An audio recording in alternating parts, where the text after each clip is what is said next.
এই আলী বাবা, তোমার সাথে সাক্ষাৎ করার জন্য ডাক্তার নাজমা এসেছে। সুন্দরী একটা মেয়ে মানুষ রিকোয়েস্ট করেছে, কুত্তার মতো লেজ তুলে খবর নিয়ে এসেছো? হ্যাঁ শালা।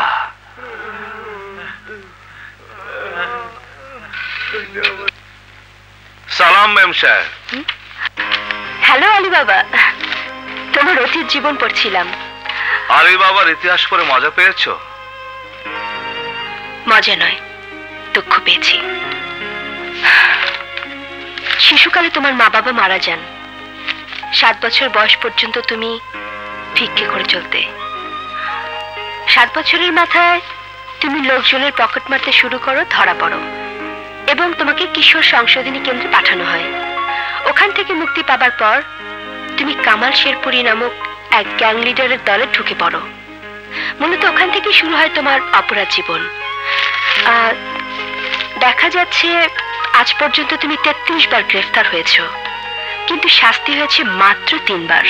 এ থেকে প্রমাণ হয় তুমি একজন ভয়ঙ্কর প্রকৃতির বুদ্ধিমান অপরাধী। বাস বাস ম্যাম সাহেব, নোংরা ঘাটলে শুধু ময়লা বের হবে। একটা কথা বলবো আলী, তোমার এই বুদ্ধিমত্তা, এই চালাক কর্মকাণ্ড যদি সত্যের পথে খাটাতে, তাহলে শুধু তোমার নয় আমাদের সবার উপকার হতো। সমাজ তোমাকে নেতা হিসেবে মানত। কোন নেতার কথা বলছো ম্যাম সাহেব? মিথ্যে আশ্বাসের ভান্ডার মুখে নিয়ে যারা তালে করে তাদের কথা? আমি তথাকথিত নেতাদের কথা বলছি না। তাহলে কোন নেতাদের কথা বলছো? ধূর্ত, নির্লজ্জ, মিথ্যাবাদী নেতাদের কথা? আরে আমি তো বরাবরই নেতা, ছিন্নমূল বাচ্চাদের নেতা ছিলাম, এই জেলেও নেতা। আমার পৃথিবীতে আমি একজন ভয়ঙ্কর নেতা, যার জয়গান শুধু ভয়ঙ্কররাই করে। আলী, এখন তুমি আমার কথায় আমল দিচ্ছ না, কিন্তু এমন একদিন আসবে যখন তোমার কাছে আমার আজকের বলা প্রতিটি শব্দ সত্য বলে মনে হবে। তোমার আত্মা সেদিনই তোমার সাথে বিদ্রোহ করবে। মানুষ এক বয়সে যেমন থাকে না, তেমনি থাকে না এক অবস্থানে। এমন একদিন আসবে যেদিন নিজের জীবনের বোঝাই হাজারো পাহাড়ের মতো ভারী মনে হবে। নিষ্কৃতি চাইবে তুমি, নিষ্কৃতি। এবং আমি তোমার সেই অনুশোচনার দিনগুলোর জন্যই প্রতীক্ষা করব। ভালো ম্যাম সাহেব, ভালো। ম্যাম সাহেব, এই সব সুন্দর সুন্দর কথা বই পুস্তকে মানায়, কাগজে আগুন ঝরা বাণী লেখা খুবই সহজ, কিন্তু ওই কাগজে আগুন জ্বালিয়ে তার হাতের তালুতে রাখা মোটেই সহজ নয়। ম্যাম সাহেব, এই আলীর অতীত জীবন ঘটে যাওয়া অনেক ঘটনার জন্যই বর্তমানে আমি আলী বাবা। যদি কোনোদিন আমার জীবনের মতো কোনো ঘটনা তোমার জীবনে ঘটে যায়, সেদিন নিজের প্রশ্নের উত্তর নিজের ভিতরেই পাবে। সুযোগ হলে সেদিন আমি এসে তোমার চোখে আঙুল দিয়ে অতীত দেখাবো, বলবো সঠিক তুমি ছিলে না, আমি ছিলাম, আমি ছিলাম।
বাবা, আলী বাবা, আলী বাবা, আলীর লগে বাবা টাইটেল দিছ বালা।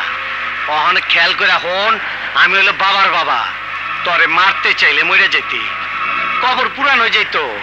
মাগার তর লগে আমি বিরোধ মিটাইতেছি, হাত মিলাইতেছি। মৌতের সাথে যখন কেউ হাত মিলায় তখন সে নিজেই মরে যায়। এত সহজে মরতে চাস কেন তেজা? তেজ কমে গেছে? আলী, তুই সাহসী, শক্তিশালী। আমি তরে আমার দুনিয়ায় একটা নতুন চেয়ার দিবার চাই, একটা নতুন পজিশন দিবার চাই। লোভী তো কুত্তা হয় রে তেজা। ওই অন্ধ আসমান ঠাওর করবার পারে না। অন্ধইস না রে, অন্ধইস না। আমি যে পজিশনের কথা কইতাছি সেটা তুই আন্দাজ করবার পারতাছস না। কামাল শেরপুরের মৃত্যুর পর যে পজিশনে থাকবো তার চেয়ে তো কম হবে। আরে হ্যাঁ, আমি যেদিন শেরপুরের চেয়ারে বসবো সেদিন তোর পজিশন কি হবে তুইও আন্দাজ করতে পারছিস। কারণ হিসাব কিতাব অনেক সামনে এনে ফেলেছিস, এবার তোরই থাক।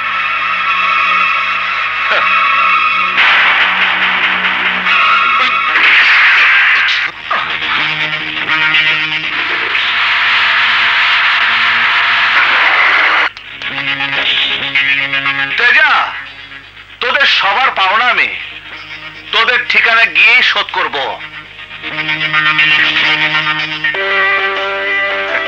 Oh, Dina, my sweet darling.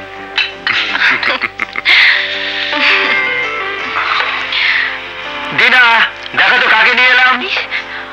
Ali, you heartless. ছাড়া পেয়েছো, আমাকে খবর দাওনি কেন? জজ জানে না আলী কবে জেলে যাবে, তার জেলার জানে না আলী কবে ছাড়া পাবে। বলো, আমাকে ছাড়া কেমন ছিলে? ভুকা, পিয়াসা। এখন পিপাসা মিটাও, রাতে ক্ষুধা মিটাবো।